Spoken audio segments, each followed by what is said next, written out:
The Wheel of Misfortune, located just outside of the famous Las Vegas, Nevada. What is it? Who made it? And what does it symbolize? Well, we'll get to that in a second.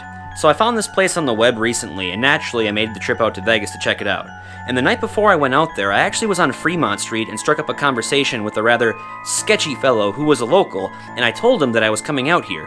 He then warned me not to go there, as the grounds there had been known to lay a curse upon anyone that dare venture out to those parts and cause a great deal of misfortune to those people when they return home from their Vegas vacation. Now, I immediately knew this guy was full of crap, because you don't need to go to this place to encounter misfortune.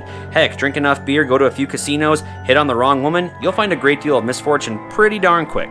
But when you think of Las Vegas, you probably wouldn't imagine seeing something like this.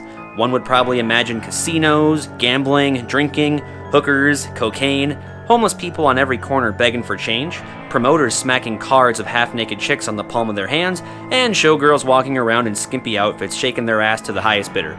Not that I'm complaining, but anyway. But if you're ever coming out to Las Vegas, this is definitely a place worth stopping in at and taking a look.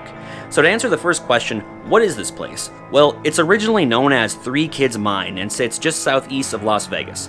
Pretty easy to get to, by the way. Here they mined and processed manganese ore, and manganese ore, in case you're wondering, is a fundamental building block that aids in the production of steel. There's a thing you know. And according to rivermountainstrail.org, the mine was active from around 1917 to about 1961. That's 8 years before the Brady Bunch aired. Not really relevant toward the story, but just a fun fact worth sharing. Sensational! Anyways, as far as the Wheel of Misfortune goes, it was created around 2012 by the artist known as Aware. And here's a photo from LasVegasCasinoNews.com. And judging by how vibrant this photo is, I would say it was taken not long after it was created. Now, unlike Pat Sajak and Vanna White's Wheel of Fortune, which is known for its contestants winning lump sums of money, luxurious prizes, and proving to the world how dumb some of their contestants are when they can't solve the puzzle. We'd like to solve the puzzle. Go ahead. Superman and Spider-Woman. Damn! Anyway, the Wheel of Misfortune actually represents the exact opposite. If you take a look at the wheel, you'll see it says things such as lose all hope, lose a job, lose a home, bank rob, bank owned, and unlike the show where the colorful cards would show dollar amounts that one would win, these ones just show straight zeros. Maybe it's a way of symbolizing how the house always wins. This wheel, though, is definitely an accurate depiction of the outcomes that people experience when they come to Vegas with such high hopes, dreams, and expectations. Everyone coming to Vegas is always giddy and has that, oh, we're gonna take down the city attitude. And it never happens. Just look at the movie The Hangover. We fucked up. But could you just imagine some young, innocent soul coming to Vegas with the mentality of, oh, I'm only gonna gamble a little bit, and then end up digging themselves into a hole so deep that by the end of the night, they've blown through their entire savings, and then it just creates the domino effect from there. All their money's gone, hope is lost, and eventually, their home is gone because the bank owns it. Now, I can't say I know anyone personally that's happened to, but I bet if you could ask a cocktail server, blackjack dealer, or even Clark Griswold, I bet they could tell you some stories. What can I do with $5? Behind all the pretty lights, dancers, suits, cars, LED screens, and giant billboard signs lies tragedy and bankruptcy. And that, my friends, doesn't stay in Vegas.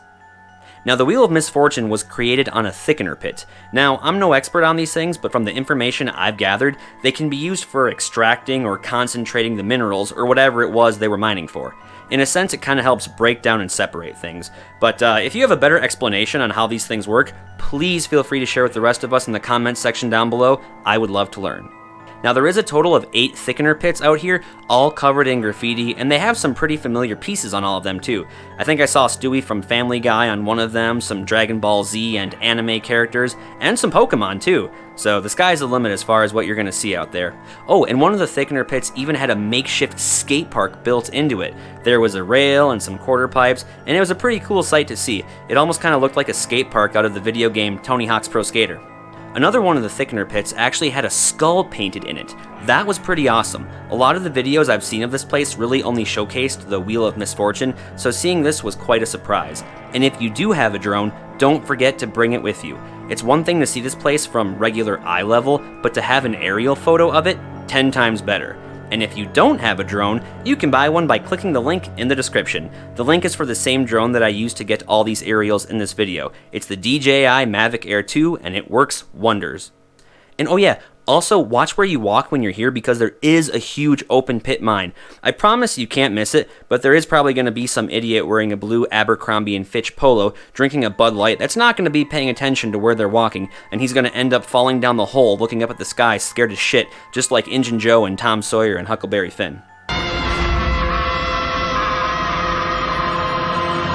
And hey, if you guys know what this room or structure was used for, please let me know in the comments section. There were 2 of them here, and while I'm sure they served a greater purpose when the mine was active, right now it looks like they're just being used for storing empty spray paint cans, shopping carts, garbage, and other items left behind by the homeless. But it would be cool to sort of cliffhanger your way down in here and explore the tunnels, assuming something doesn't decide to come out and convert you into an afternoon snack the second you touch down. Ugh. But it does look like people have been down there before, so it can't be too treacherous. Maybe next time we'll have to go explore them the next time we're there.